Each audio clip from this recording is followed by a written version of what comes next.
changer ta manière de faire. Ton amour est si grand que tu as pensé, le prophète a parlé et nous croyons. Nous savons que nous ne sommes pas ici un objet d'hasard. Mais chaque chose qui nous arrive, toi tu l'as connu dans ta pensée. Nous croyons que Seigneur, comme ce Chinois avait déchiré le papier, une partie restait avec le propriétaire de l'habit, lui-même avait une partie, les deux devaient s'imbriquer. Je crois que ce soir, la parole qui sera prêchée va s'imbriquer avec la partie qui est en nous. Parce que nous ne revenons qu'à ce qui a été déjà dit. Ton prophète nous dit, il n'y a rien de nouveau sur la terre. Chaque chose qui arrive, toi tu l'avais déjà connu. Bénis ton fils et ton serviteur qui va nous apporter la parole. Laisse que ceci puisse nous édifier, nous amener encore plus près de toi. Oins-lui d'une onction spéciale afin que nous partons d'ici dans la bénédiction de ton Saint-Nom. Bénis les officiants, bénis ceux qui sont en route, que chacun de nous soit béni au nom de Jésus-Christ. Amen. Bien, sans plus tarder, nous allons appeler le prédicateur du jour et lui-même va se présenter. Amen. Il y a trop de retard les jours ordinaires. Alors que la musique joue, on va le faire venir.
Que le Seigneur bénisse richement. Est-ce qu'on peut donner une offrande d'acclamation au Seigneur? Et sans plus tarder, nous allons incliner nos têtes pour dire un mot au Seigneur. Nous voici, Seigneur, ce soir, réunis dans ta présence et dans ta maison pour nous entretenir et recevoir la parole venant directement du trône. Il est écrit que l'homme ne vivra pas de pain seulement, mais de toute parole qui sort de ta bouche. Seigneur, je me dispose à être un canal ce soir. Et purifie mes lèvres comme tu le fis pour Ésaïe. Et tu as dit à Jérémie, voici mes paroles dans ta bouche sera le feu. Et que tout ce qui sortira de moi soit la parole pour élever ton peuple dans une dimension spirituelle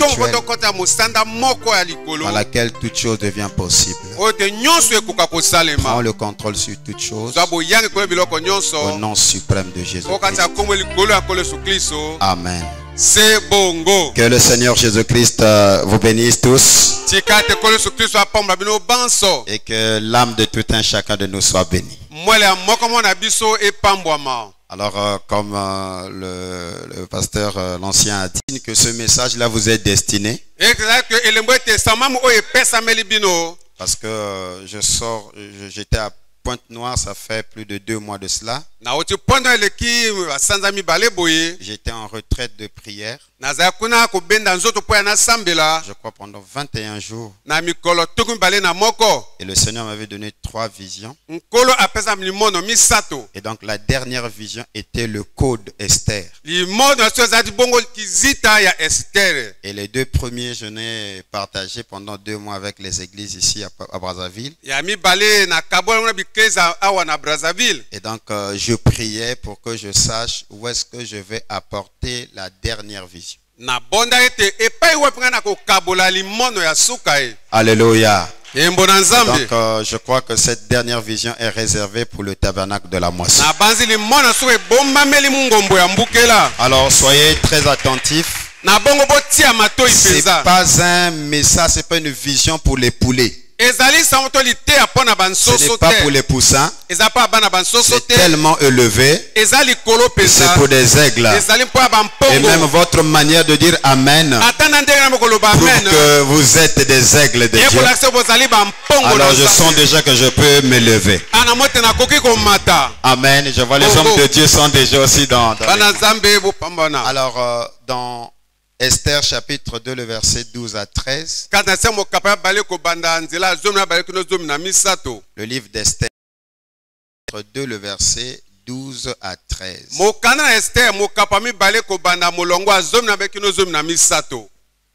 Alors nous lisons au nom du Seigneur. Je prends ici la traduction d'Arbi. Parce que j'ai aimé la version d'Arbi.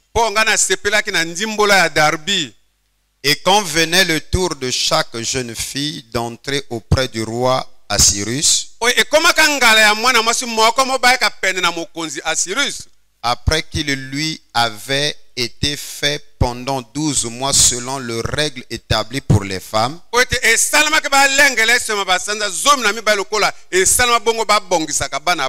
car c'est ainsi que se complétaient les jours de leur purification.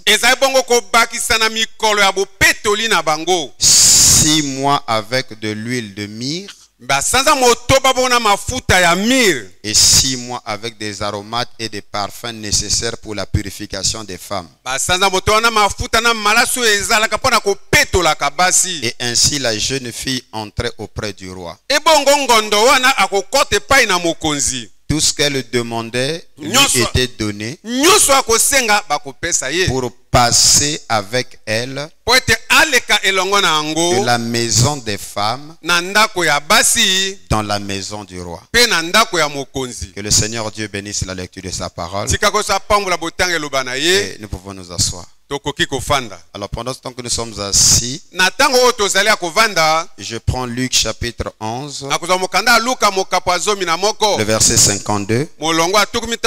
La Bible dit: malheur à vous, docteur de la loi, parce que vous avez enlevé la clé de la science. Vous n'êtes pas entré vous-même et vous avez empêché d'entrer ceux qui le voulaient. Alléluia. Alors nous allons nous entretenir sur Esther et le code ou les clés des ascensions. Et j'ai souligné comme un point très capital pour passer avec elle de la maison des femmes dans la maison du roi. Et avant de développer, je vais prendre une citation du prophète. Dans la prédication, la demeure future de l'épouse céleste et de l'épouse terrestre. Le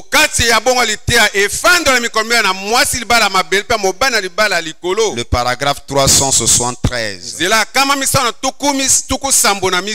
Frère Branham a dit: ceci puisque c'est comme ça, ça correspondait exactement au signe d'Enoch en Égypte.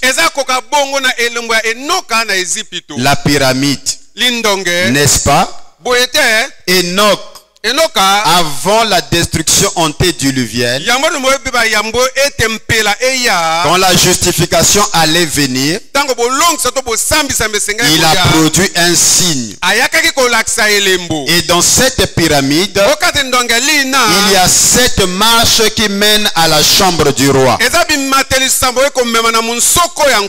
Remarquez bien, sur la 7e marche, si jamais vous avez étudié les dimensions de la pyramide, ce qui s'avance pour prendre celui qui arrive et l'introduire auprès du roi. Remarquez bien à qui appartient le poste qui se trouve là. Et vous verrez dans quel jour vous vivez. Virgule dans la pyramide. Amen. Et dans d'autres citations, Frère Branham précise bien que c'est à la 7e marche qu'il y a un messager qui prend l'adorateur pour l'introduire dans la chambre du roi. Et c'est très capital que vous retenez cet aspect-là. Il y a 7 marches qui mènent à la chambre du roi. Et donc, gravir ces 7 marches, c'est ce que j'appelle l'ascension. Voilà pourquoi nous parlons ici de Esther et la clé ou le code des ascensions. Le mot ascension peut avoir plusieurs sens selon le contexte. Et lorsque nous allons développer ici des ascensions, moi je crois que toute écriture est inspirée et utile pour enseigner. Et je crois aussi que Dieu a montré toutes ces choses dans la parole au travers des personnages bibliques afin de former l'homme nouveau en ce temps de la fin. Alors que la mission de William Branham, il n'a pas été un bâtisseur des églises. Il est venu bâtir l'individu. Donc lorsque nous parlons ici des ascensions, quand que nous allons brosser des ascensions bibliques, mais le but principal, c'est que la vie de tout un chacun de nous maintenant doit rentrer dans un cycle d'ascension. Voilà pourquoi nous avons dit que le mot ascension peut avoir plusieurs applications selon le contexte. Dans le sens religieux chrétien, l'ascension est une fête chrétienne qui célèbre la montée de Jésus-Christ au ciel 40 jours après sa résurrection. Et dans le sens spirituel ou symbolique, l'ascension représente une élévation de l'âme, une progression vers un état supérieur de conscience, une pureté ou de proximité avec Dieu. L'ascension, c'est aussi le passage vers un niveau spirituel plus élevé. Et dans le langage courant, Le mot ascension signifie monter. Le fait de s'élever ou de gravir quelque chose. Voilà que l'on dit souvent que l'ascension d'une montagne ou l'ascension sociale d'un individu. Et dans la dimension du message, sur l'ascension, l'ascension dans le message, c'est aussi synonyme à l'enlèvement. Est-ce que je parle à un aigle ce soir? Alors, Frère Branham me dit que dans Apocalypse chapitre 2 et Apocalypse chapitre 3, ce sont les événements liés à la terre, parlant ainsi de la révélation de Jésus-Christ, parcourant ainsi le chandelier, c'est-à-dire les ailes de l'église. Maintenant, lorsque nous arrivons dans Apocalypse chapitre 4, la teneur ou la cadence change de fréquence. Et Apocalypse chapitre 4 fait allusion à un ravissement ou un enlèvement, une montée ou une ascension. Est-ce que l'église, vous êtes avec moi? Dans Apocalypse chapitre 2, nous sommes sur la terre, dans une dimension inférieure, une dimension plus basse, dans une fréquence basse. Apocalypse chapitre 3, la fréquence est la même. Mais arrivé dans Apocalypse chapitre 4, la fréquence change. C'est une fréquence plus élevée que cet Apocalypse 2 et cet Apocalypse 3. Et notre problème aujourd'hui, c'est que les choses ne semblent pas bouger. Nous avons un problème de fréquence. Nous sommes trop restés dans la fréquence d'Apocalypse chapitre 2 et la fréquence d'Apocalypse chapitre 3. Mais dans la fréquence d'Apocalypse chapitre 4, la Bible dit après cela. Après quoi? Après Apocalypse chapitre 2 et Apocalypse chapitre 3.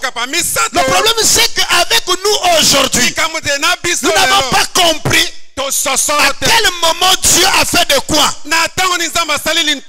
Et Apocalypse chapitre 4 est un quoi? C'est un changement de fréquence.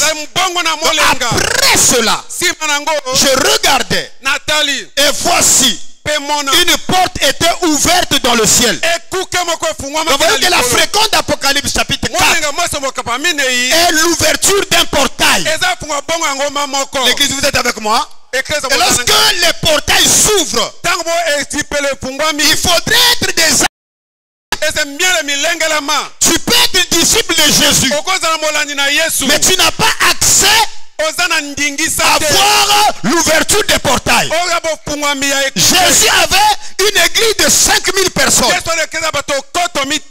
Et ces 5000 personnes avaient accès à un niveau de langage. Mais il y avait 500 autres personnes. Après ces 500 autres personnes, il y avait 70 disciples. Et aussi ils avaient un autre niveau de langage. Et après 70, il y avait 12. Et aussi il y avait un autre privilège de langage. C'est ceux-là qui avaient le privilège de retraite vers le soir, où Jésus décryptait les paraboles. Il y a des gens qui sont dans la fréquence des paraboles, mais il y a d'autres qui sont invités dans l'intimité du soir et ils ont la compréhension des paraboles. Mais parmi les 12, il y a ceux-là qui sont sélectionnés pour rentrer dans la dimension de l'ouverture des portails. C'est qui? Pierre, Jacques, Jacobo et Jean. Alors, il y a 12 apôtres. Mais 3 d'entre eux, ils ont eu accès à l'ouverture d'un portail.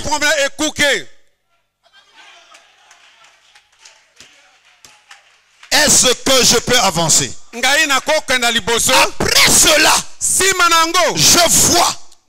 Jean a vu une porte qui était ouverte dans le ciel. Et la première voix que j'avais entendue, comme le son d'une trompette, me parla. Dis, monte ici et je te ferai voir ce qui arrive, doit arriver dans la suite. Aussitôt, je fus ravi en esprit. Amen. Alors, je ne vais pas heurter la sensibilité de doctrine ici. Parce que je ne suis pas venu pour ça. Mais vous verrez que Frère Branham, par ailleurs, je crois que vous êtes des aigles, il montre que le ravissement de Jean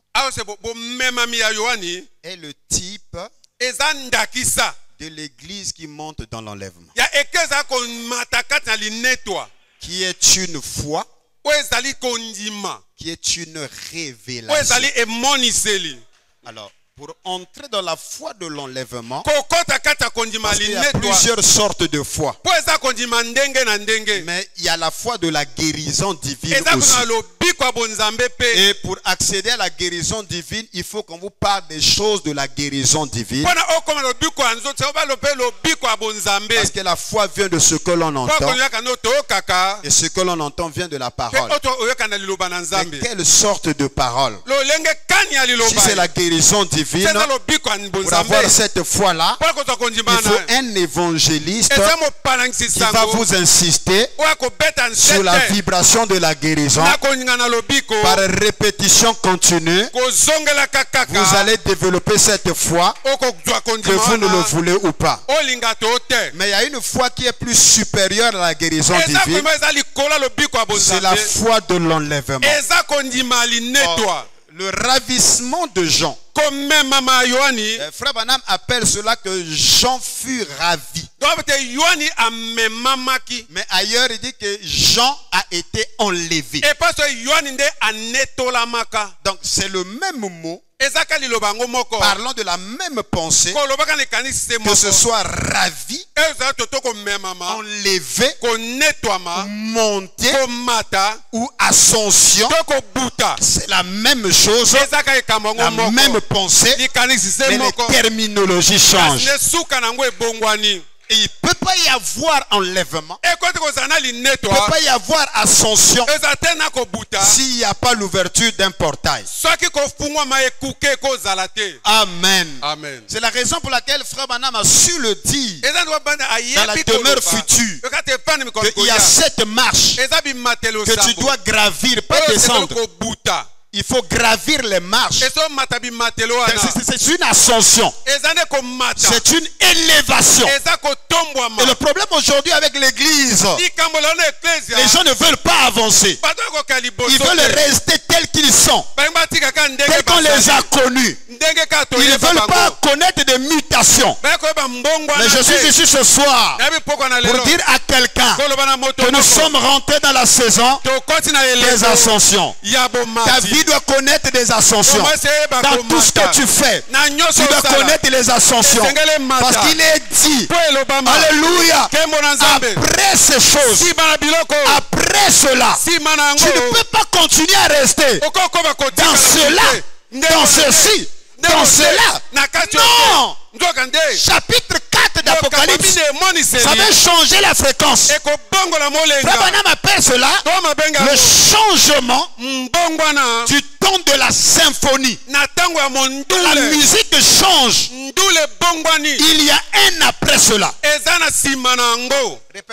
Répète après moi, après cela. Après cela. Tu ne peux pas demeurer dans les mêmes choses. Tel qu'on t'a connu, tu es resté au même niveau.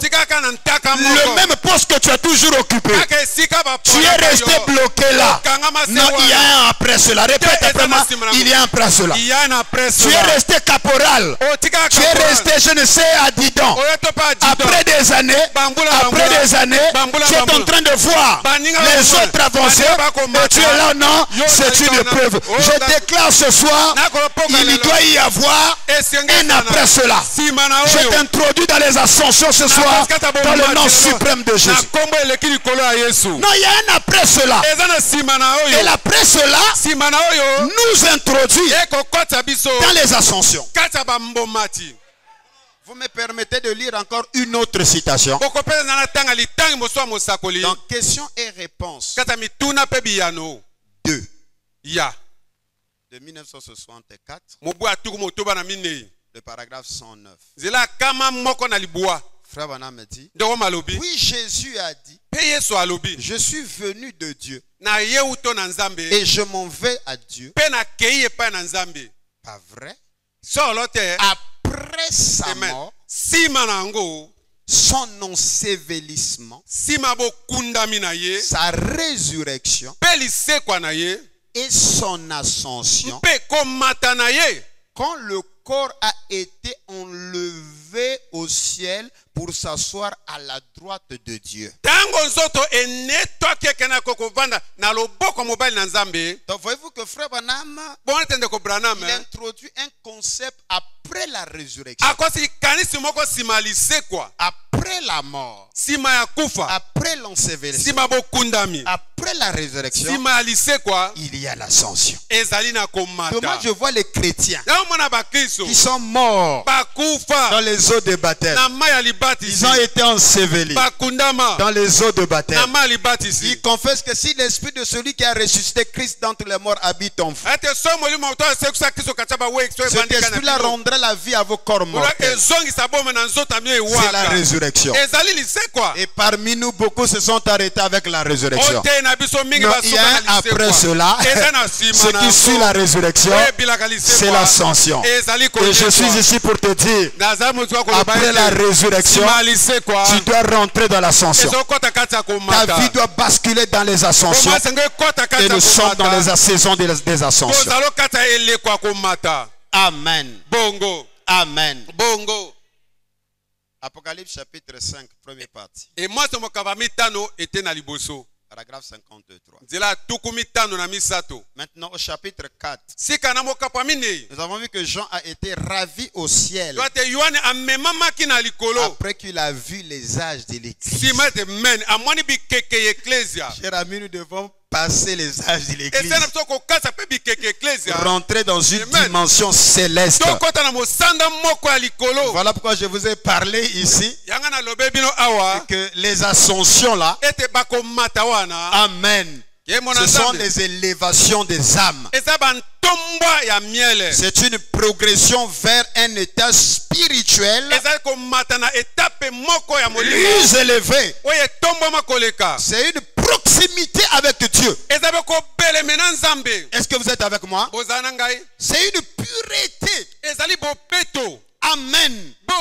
Et ces ascensions, c'est monter.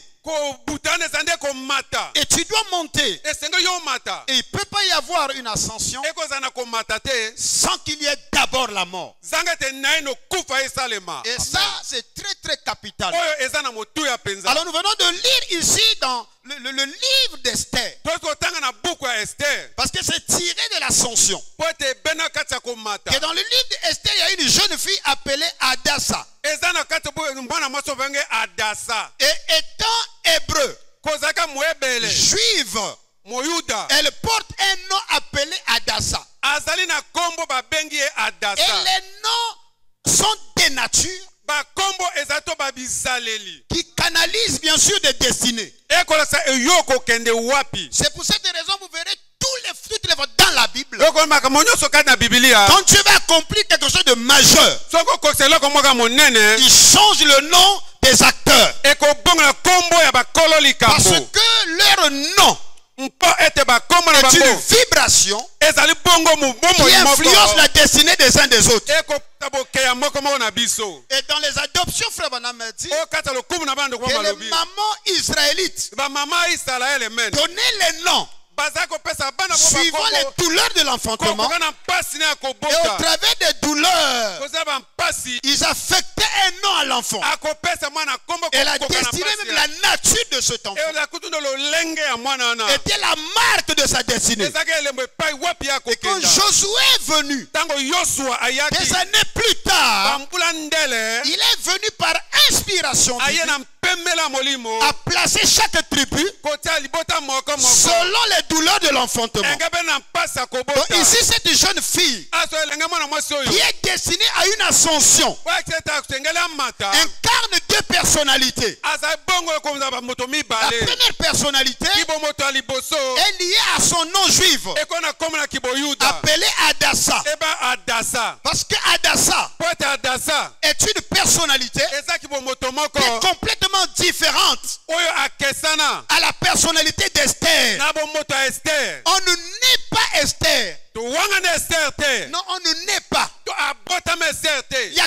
Il n'y a pas quelqu'un qui est né Esther. Esther n'est pas un privilège de naissance. Esther est un pouvoir de devenir. Je veux que tu retiennes cela. On devient Esther. On est Adassa. Esther, c'est une ascension. Esther est un nouveau nom. Parce que Esther n'est pas un nom hébreu.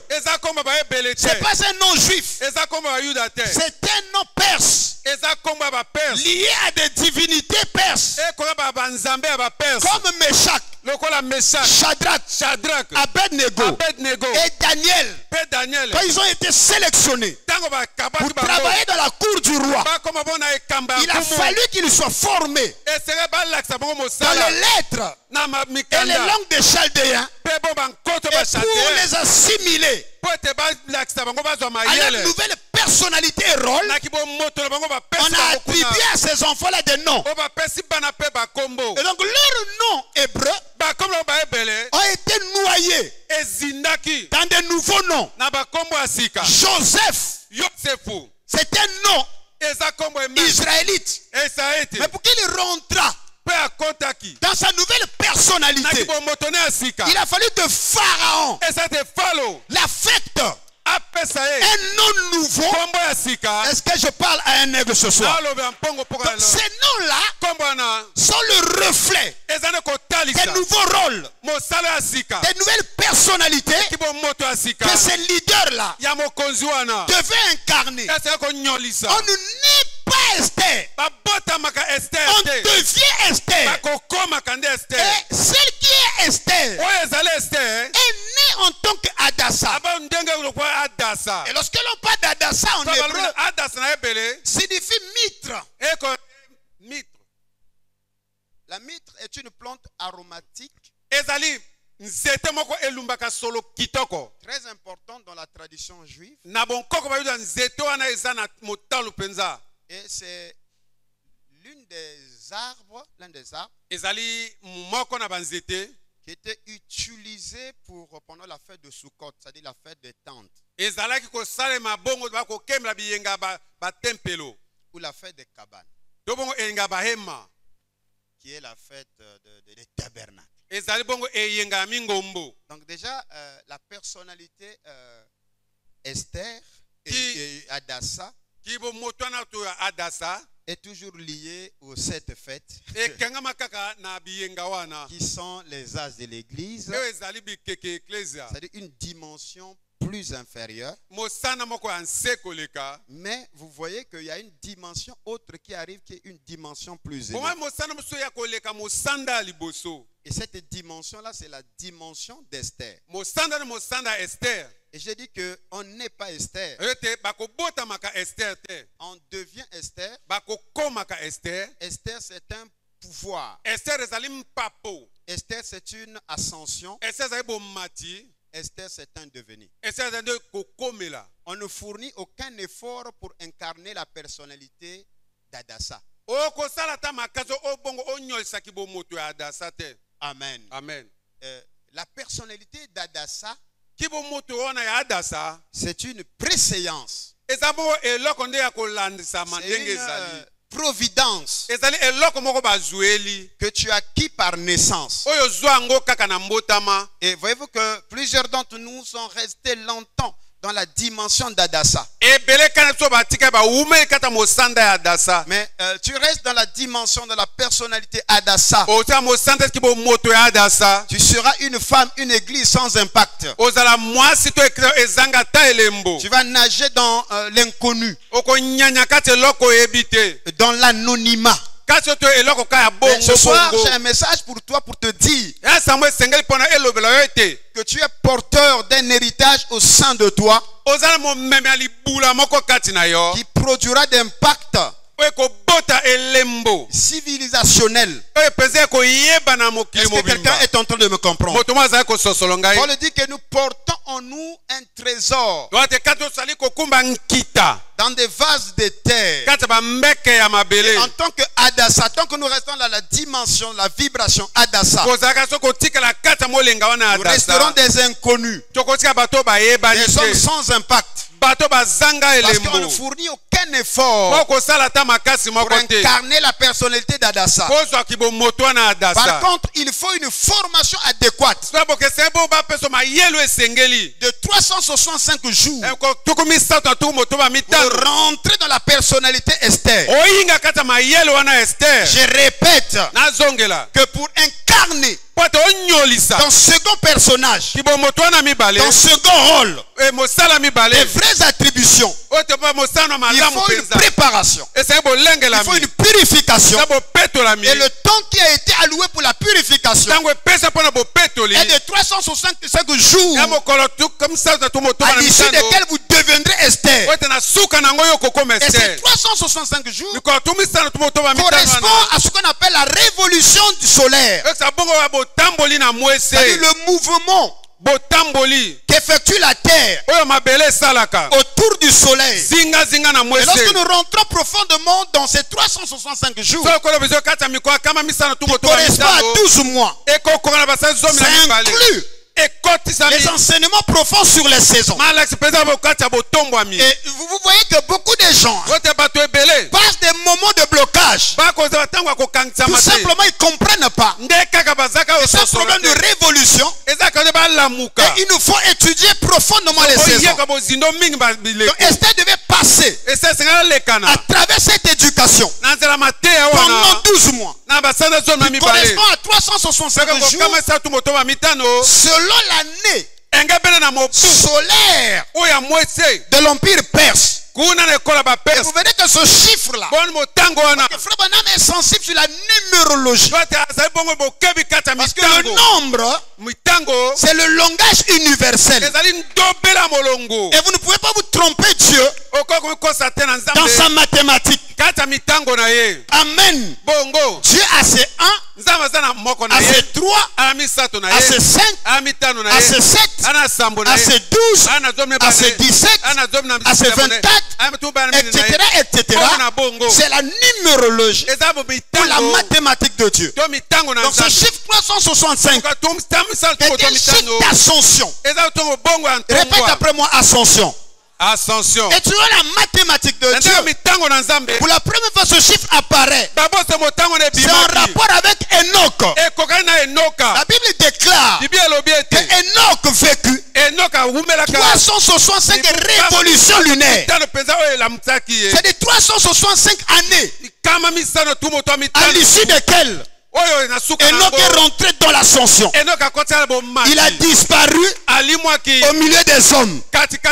L'église répète après moi avec moi. Ascension. Ascension. Ascension. Ascension. Enoch qui est devenu le type des saints qui montent dans l'ascension ou dans l'enlèvement sont passés par la mort.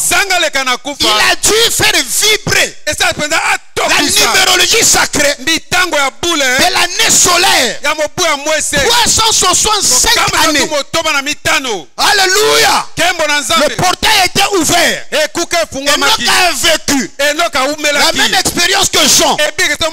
Il a entendu une voix lui disant: monte ici. Et ceci n'est possible que Moisson Tabernacle, après une formation adéquate, adéquate de 365 jours. Et si tu n'achèves pas ce temps de purification de 365 jours, c'est la raison pour laquelle certaines vierges sont rentrées dans la chambre. Ils ont été intéressés sur les dons de l'esprit. Et elles ne sont pas devenues l'épouses. Dans le chiffre du soleil, le chiffre de la translation, le chiffre des mutations, le chiffre des ascensions est 365. 12 mois. Et Enoch qui est devenu le type de ceux-là qui rentre dans l'ascension a vécu que 365 jours année, qui représente 365 révolutions du soleil.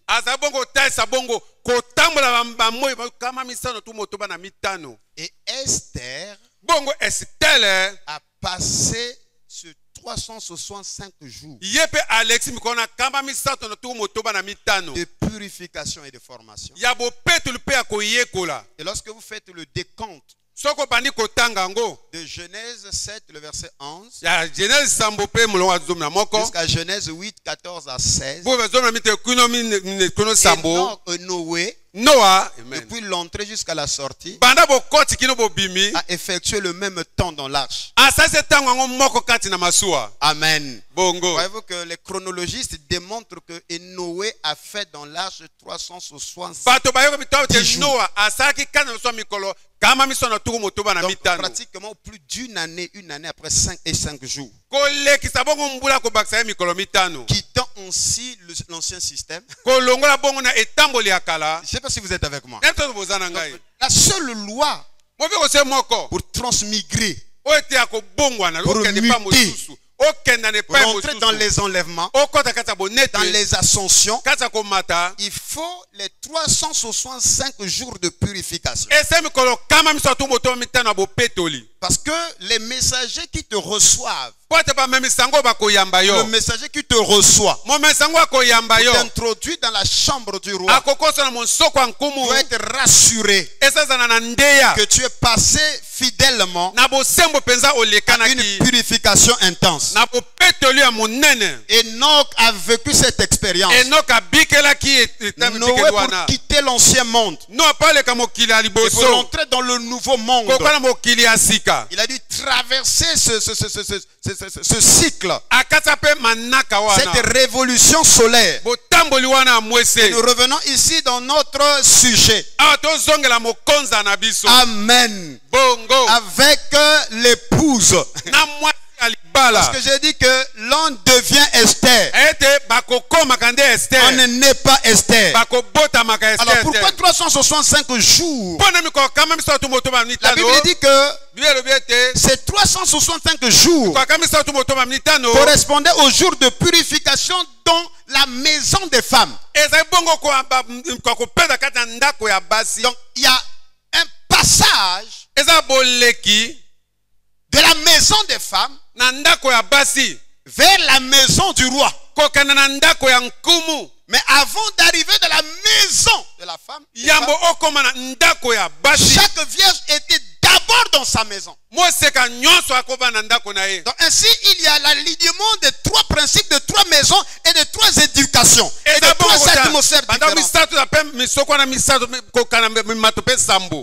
Et la première est toutes les programmations. Les entités qui ont contrôlé chaque femme, chaque individu dans sa maison natale. Et là, dans sa maison natale, l'individu est lié à un nom. Et Adassa en est un. Et par providence, par privilège, ou par prédestination, elle quitte la maison familiale. Elle ne peut pas directement aller dans la chambre ou la maison royale. il y a une maison intermédiaire qui est la maison des femmes ou la maison des vierges. Et dans la maison des vierges, il y a des eunuques qui sont spécialisés pour former. Et quand on parle former, en fait c'est un désenvoûtement.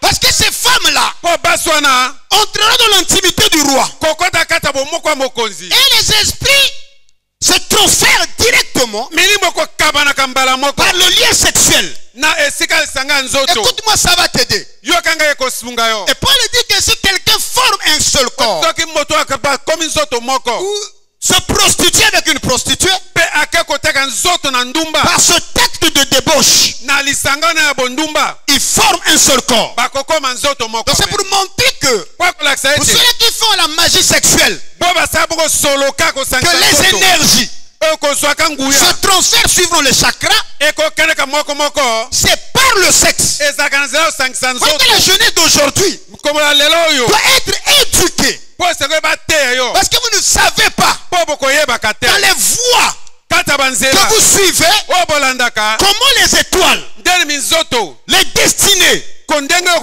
se brisent. Est-ce que je parle à quelqu'un? Amen. Amen. Amen. Amen. Des empires sont tombés parce que les femmes de mauvaise énergie ont transporté leur Dieu dans de nouveaux royaumes. Voilà pourquoi Dieu avait exigé à Israël de ne pas lier vos enfants par les liens de mariage, de peur que. Et Salomon a pris ces femmes-là et on connaît la suite. L'église, vous êtes avec moi? Chaque femme venait avec ses vibrations familiales. Et une femme de mauvaise énergie peut perturber tout un royaume. C'est la raison pour laquelle il était impératif de passer par la chambre des femmes pour procéder par un processus de désenvoûtement. Chaque vierge devait être désenvoûtée afin que sa fréquence puisse s'ajuster avec la fréquence du royaume. Et le 12 mois était le délai fixé pour réorienter et canaliser l'aura de chaque femme. Amen. Amen. Parce que chacun était né dans une famille avec des égrégores. Et si ces égrégores viennent interférer dans le royaume, c'est la chute du royaume. Et nous vivons une période très cruciale où il y a trop de mélange. Les gens veulent transférer dans la chambre du roi toutes ces odeurs nauséabondes, toutes ces souillures, ces comportements héréditaires,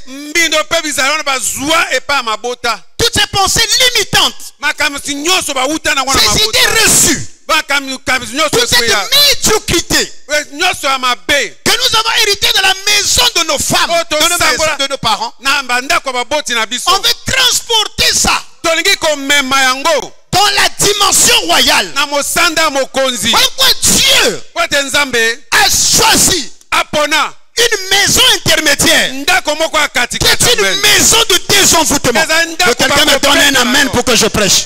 Et la moisson tabernacle est l'une des chambres de la maison des femmes. Et quiconque vient ici, il ne peut pas sortir pour aller dans la présence du roi avec les odeurs nauséabondes, les énergies négatives. Est-ce que je me fais comprendre? L'église est aussi typifié par la chambre des femmes. Et les eunuques qui sont ici ont pour mission de reprogrammer le subconscient avec des idées reçues, les pensées limitantes, les idées de médiocrité dans la chambre, dans la maison des femmes. 12 mois suffit pour réorienter ton aura afin que ton énergie soit câblée avec l'énergie du roi.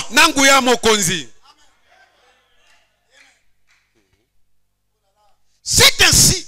Il y a des éléments nécessaires de désenvoûtement pour chasser les odorats. Parce qu'il y a toute une spiritualité dans des parfums, dans des odeurs. Il faut brûler un certain nombre de choses pour que dans la tradition, que les esprits des ancêtres commencent à agiter les gens. Je parle ici aux Africains.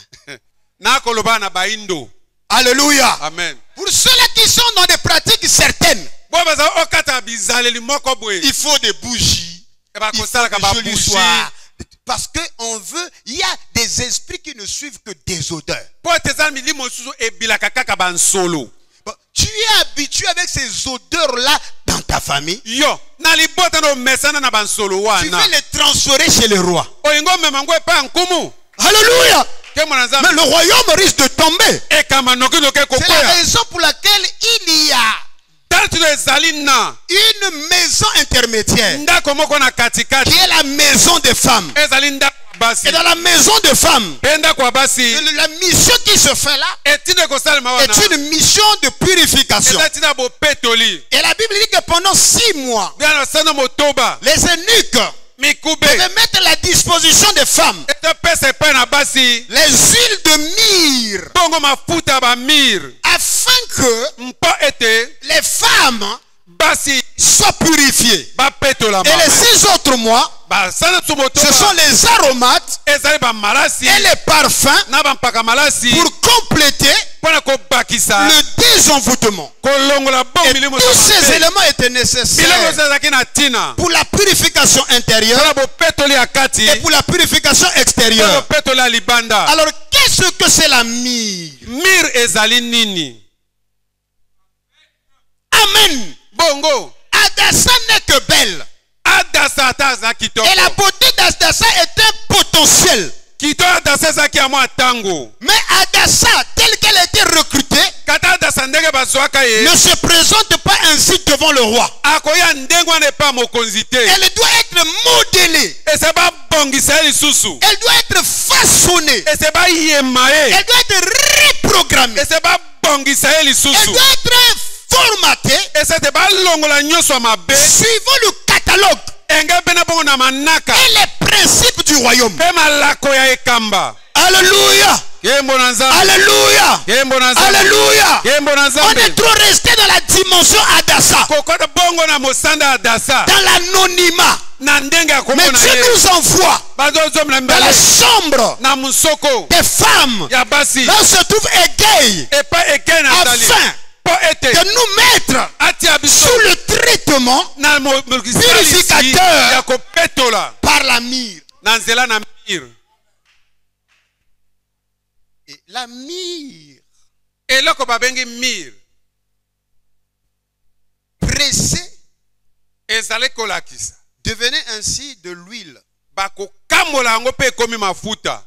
Et cette huile servait pour améliorer la peau, les cheveux, les odeurs, et rendant ainsi la femme plus belle et raffinée. Il te faut 6 mois Et cette longue période de préparation où tu apprends la patience. Amen. Bongo. Amen. Bongo. Amen. Bongo. Et pendant ces 6 mois sous l'infusion de la myrrhe, pour lisser ta peau. Est-ce que vous êtes avec moi? Et tu te parfumes comme font les femmes ouest-africaines. Et chez les villes, on appelle ça le chikumbi. Où on te prépare à quitter la dimension d'enfantillage pour devenir un homme. Rentrer dans la dimension de la maturité. Paul dit qu'aussi longtemps que l'héritier est encore un enfant, il ne diffère à un esclave, quoi qu'il soit maître de tout. Il est sous des tuteurs et des administrateurs jusqu'au temps marqué par le Père. Alors, j'aimerais atterrir ici pour vous dire que Esther est un devenir, est un pouvoir de devenir. Esther est une ascension, est une vision plus élargie, est une dimension de responsabilité. Parce que ce n'est pas Adassa qui sera salut pour les Juifs. C'est Esther qui est salut pour les Juifs. L'église, vous êtes avec moi? Est-ce que l'église, vous êtes avec moi? Alors, tout ce que j'ai dit, c'était la plateforme pour rentrer maintenant dans ce que nous sommes aujourd'hui. Sinon, ça ne sert absolument à rien. Ça sera des rappels et n'importe qui peut faire des rappels. Parce qu'aujourd'hui, si la parole ne touche pas les réalités actuelles, ce n'est pas du tout la parole de Dieu. Quand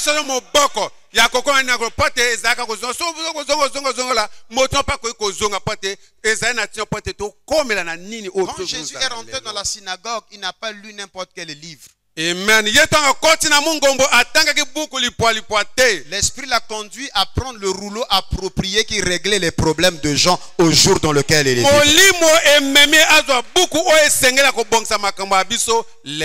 Jésus ne prêchait pas, il prêcha.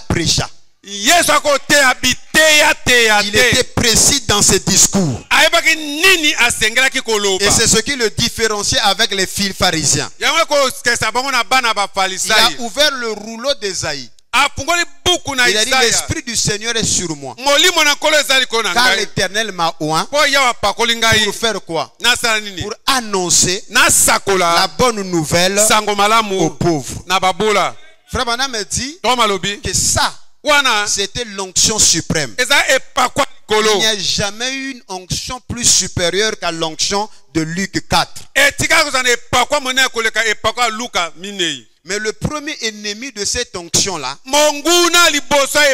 c'était la pauvreté.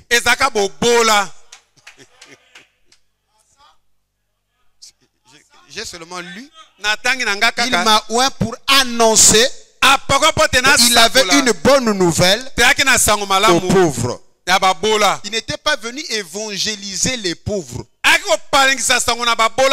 Il avait une bonne nouvelle à annoncer aux pauvres. Il avait beaucoup de bonnes nouvelles. Il avait une bonne nouvelle pour les aveugles. Et leur bonne nouvelle, les aveugles, c'était recouvre la vue. Pour le boiteux, c'est lève-toi, marche. Pour le sourd, ce qui entend. Quelle est la bonne nouvelle annoncée aux pauvres? Que le riche, le pauvre deviennent riches. La bonne nouvelle est une ascension, un changement de situation, un changement de niveau de vie. Si la parole de Dieu ne change pas ton niveau de vie,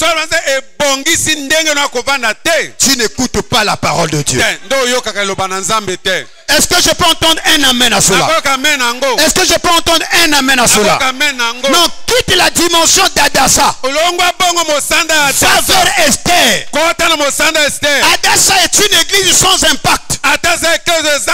Tu es né pour produire l'impact. Et c'est ça le problème avec les chrétiens. Ils demandent des petites choses avec des pensées limitantes. Alléluia. Les chrétiens aujourd'hui, ils ont accepté la souffrance comme si la souffrance était naturelle. C'est de la folie. Parce qu'un fou, il mord dans la poubelle, il dort dans la rue, il a maintenant de l'ox, il pense qu'il est un gaillard. Alléluia. Sa folie a produit en lui des hormones de résistance. Mais un homme dans son état normal ne peut pas accepter d'aller ramasser. Et Jésus a dit, ce n'est pas aux enfants d'aller ramasser. Les enfants du royaume, eux ils sont à table. Nous ne sommes pas les chiens du royaume. Oh, que quelqu'un dise un amen à cela. Quelle est cette affaire? Tu n'es pas le chien. Lorsqu'on sert, la priorité, c'est pour les fils du royaume. Je te prends de là où tu es. Je te place sur la table du roi. S'il y a des marchés, le premier à te servir, c'est toi, Esther. Quitte la dimension d'Adassa. Ne demande pas de petites choses. Et c'est là l'erreur de l'église. L'église est devenue assistant. L'église subit. Non, tu n'as pas le droit de subir. Tu n'as pas le droit de subir. Tu n'es pas une proie. Tu es un lion. C'est toi le prédateur. C'est toi qui fais peur. Ta place, ce n'est pas dans une petite cuisine. C'est sur le trône. Là où Dieu t'attend, ce n'est pas dans la dispensation Adassa. Là où Dieu veut te voir, c'est dans la dispensation Esther. Est-ce que je suis en train de parler à Esther? Est-ce que je parle à Esther? Tout ce qui est meilleur, tout ce qui est bon, tout ce qui est parfait, tout ce qui est excellent, tu as le droit divin de posséder cela parce que tu es une Esther. Aspire à devenir Esther. On ne fournit aucun effort pour être Adassa. Mais il y a un devenir qui est plus glorieux que Adassa. Parce que Adassa dépend de Mardoché. Mais Esther ne dépend pas de Mardoché. C'est Mardoché qui dépend de Esther. Je déclare ce soir, parce que Adassa, je t'introduis dans la dimension d'Esther.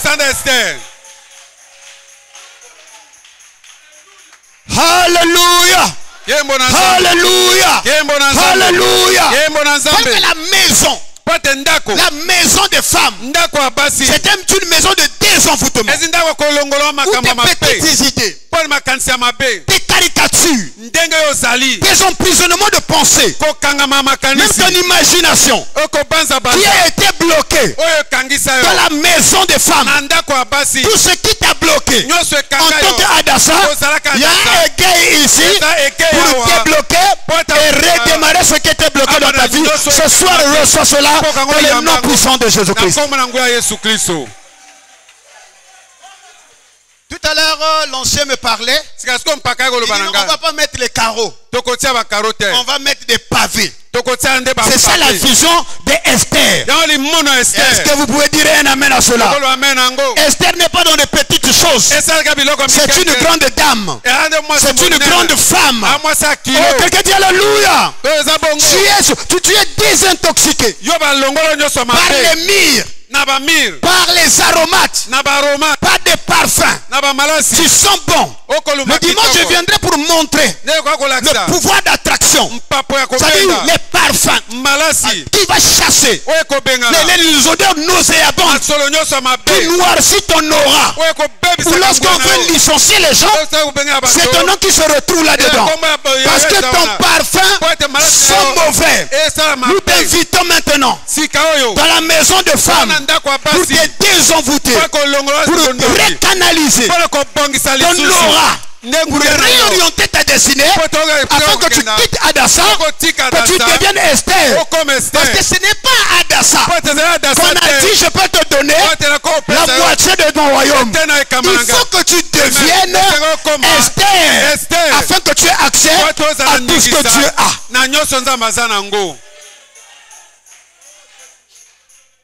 Quand tu deviens Esther, les ascensions, les nominations vont se libérer d'elles-mêmes. Et si un Esther ici reçoit la grâce de Dieu, reçoit une visitation divine dans le nom suprême de Jésus. Je vais lire une citation. Ça c'est pour les Esther. Votre vie est-elle digne de l'évangile? Le paragraphe 133. C'est une citation Esther. Est-ce que Esther, tu es prête à recevoir cela? Frère Branham, ce dont nous avons besoin aujourd'hui, ce sont les fils de Dieu. Nous avons besoin d'hommes au gouvernement qui soient des fils de Dieu. Tu as quel problème? Mais tu as quel problème? J'ai pris ce soir que Dieu puisse hisser, puisse introduire les saints de la moisson tabernacle dans une dimension d'ascension, dans une dimension de gloire, dans une dimension de rayonnement, et qu'en peu de temps que ce tabernacle soit achevé. Je crois de tout mon cœur que l'or et l'argent appartiennent à Dieu. Tu as dit je vais remuer les cieux et la terre, la mer et le sec. Je vais remuer les nations et les richesses des nations viendront à moi. Pendant que je suis en train de proclamer et paraphraser les citations, il y a des richesses, il y a des promotions, il y a des ascensions. Si tu es connecté à cela, reçois ce parfum-là venant droit de guerre. Ta vie va connaître une mutation. Je libère l'onction des marchés qui vont se chiffrer à des milliards. S'il y a une Esther ici, reçois cela. Et il n'est pas interdit de prendre la place de Vasti. Je dis qu'il n'est pas interdit de prendre la place de Vasti. Les Vasti qui ont gaspillé l'argent. Il y a Esther qui arrive. La place de ces gens-là, c'est maintenant nous avons besoin des fils de Dieu au gouvernement. C'est une foi d'ascension. Si on ne dit pas ça, Frère Branham a déjà libéré cela sous la forme de sémences. Et si nous ne répétons pas cela, ça ne sera pas la foi. Ça c'est une foi d'ascension. Pendant que je suis en train de relire la citation là, l'onction qui était sur William Branham est sur moi, en train de recanaliser les auras des gens jusqu'à ce que dans peu de temps, dans peu de jours, quelqu'un recevra un coup de fil pour dire que maintenant tu quittes la dimension Adassa, tu rentres dans la dimension Esther. Nous avons besoin des hommes au gouvernement qui soient des fils de Dieu. C'est-à-dire un fils de Dieu, un lion. Un lion. Quand on dit lion, un grand chef, des grandes dames. Je suis en train de vous voir là, en train d'être hissé dans des dimensions élevées, et vous serez devenus la main de Dieu au travers duquel les richesses des nations vont quitter les nations pour venir à l'autel. Si tu crois cela, reçois cela au nom suprême de Jésus-Christ. Il n'est pas interdit de prendre la place de Vasti. Tous les postes de Vasti là, dans cette saison d'ascension, parce que ces choses-là sont passées. La médiocrité s'est passée. Parce qu'il y a un après cela. J'ai dit qu'il y a un après cela. Les petites histoires, les petites cotisations.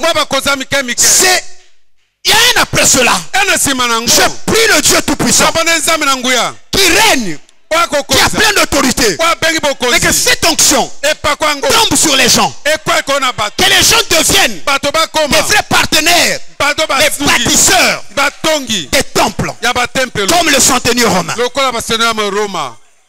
des bâtisseurs de temples.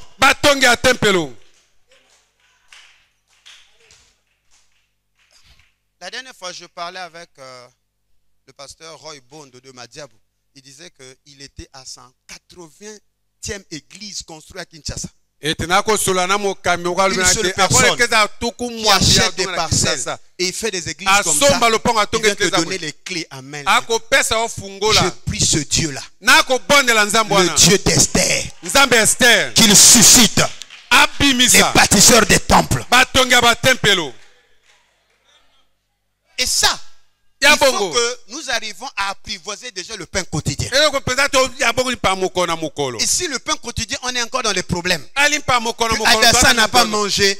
Comment je fais des cotisations? Parce que nous avons des petits cerveaux très limités, en train de gémir, alors que nous portons en nous un grand trésor.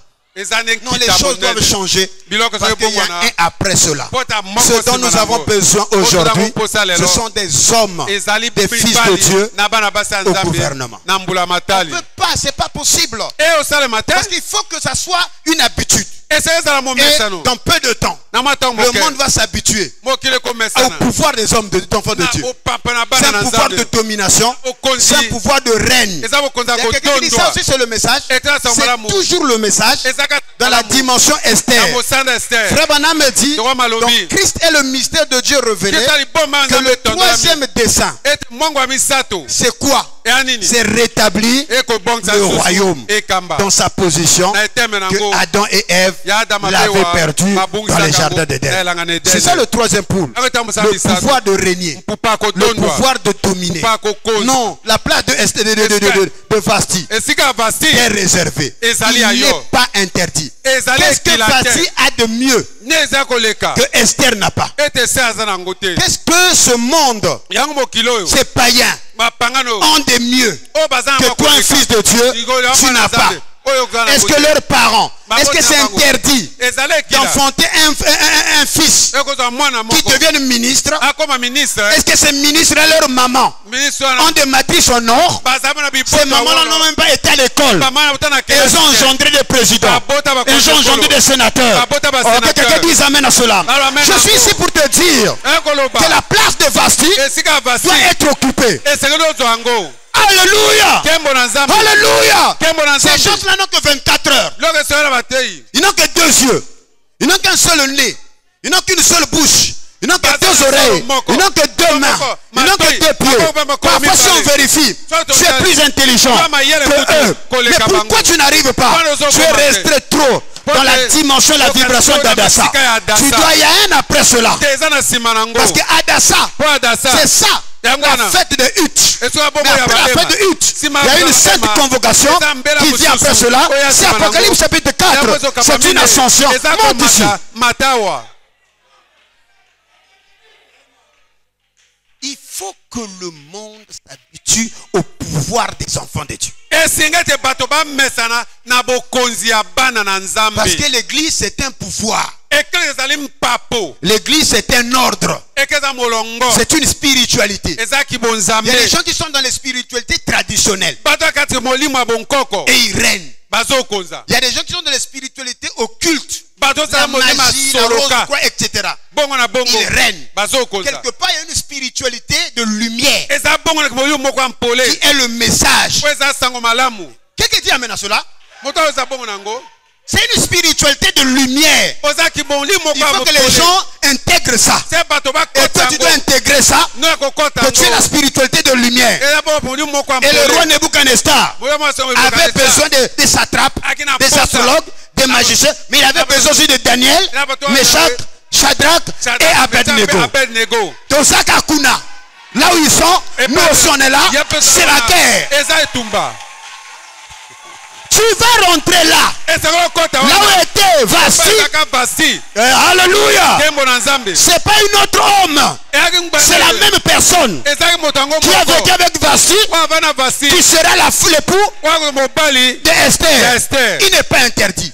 Tu as toutes les compétences possibles. Tu dois prier, Seigneur, fais de moi ta main par lequel les richesses des nations vont venir à la moisson tabernacle. Amen. Non, il faut que les fils de Dieu soient des courageux.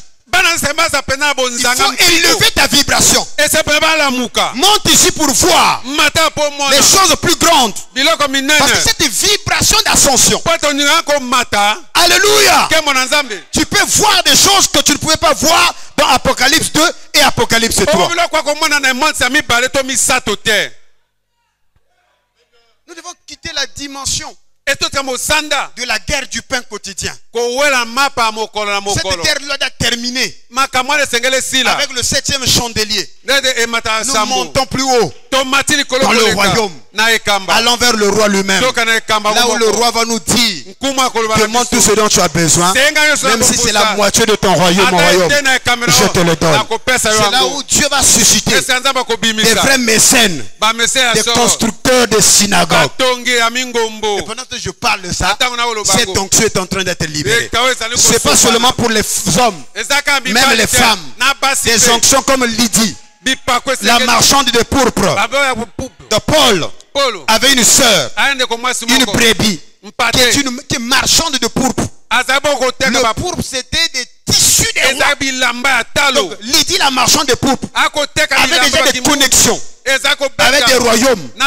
Et elle vendait. Et elle va partir vers la Chine là-bas. Vers Anatolie qui est actuelle la Turquie. Elle avait déjà des réseaux pour faire venir des tissus. Et elle ne vendait pas ça à n'importe qui.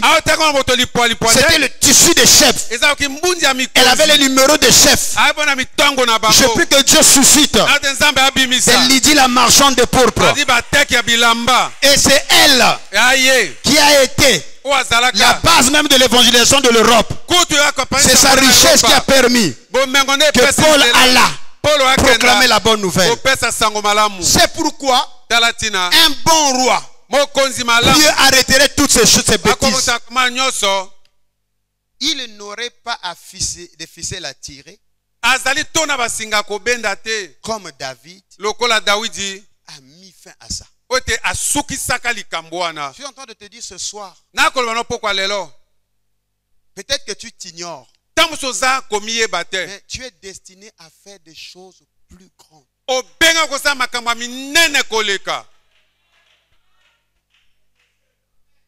C'est la raison pour laquelle il faut qu'on te mette sous des infusions. Il faut qu'on te nettoie par la myrrhe. Parce que la myrrhe, c'est aussi la mort en soi. Quand Jésus est né, on lui a donné la myrrhe. Quand il est mort, il a été embaumé par la myrrhe. Tu ne peux pas monter dans les ascensions sans passer par la myrrhe.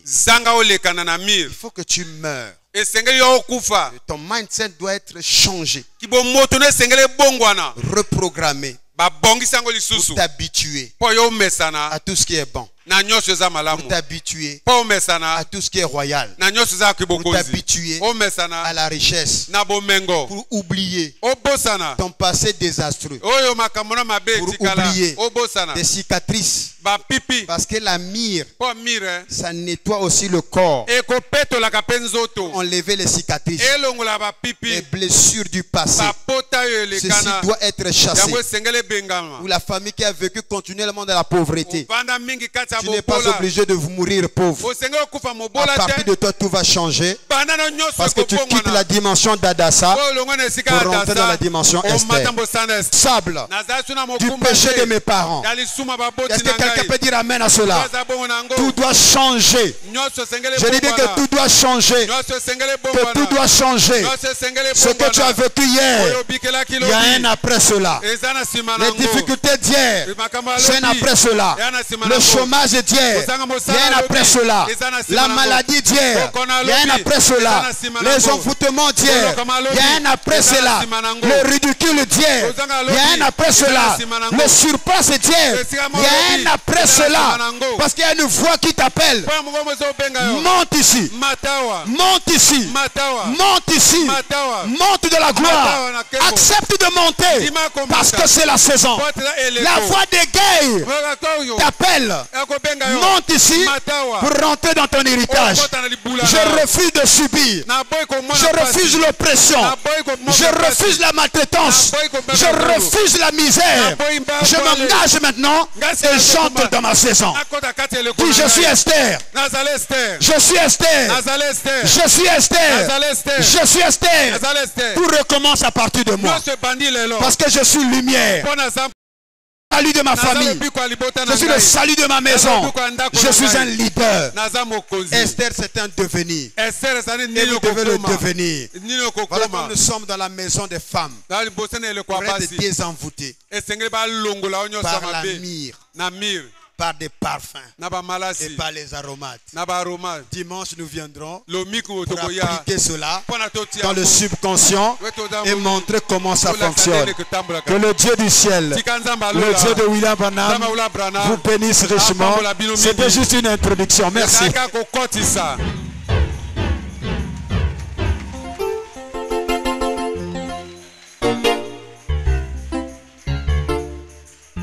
Que Dieu bénisse le pasteur. Amen. Je crois que vous avez compris qu'il faut changer de nom. Amen. Voilà pourquoi la Bible dit celui qui vaincra, je lui donnerai quoi? Un nom nouveau. C'est l'ascension. Est-ce que c'est vrai? Tu dois avoir un nom nouveau. Et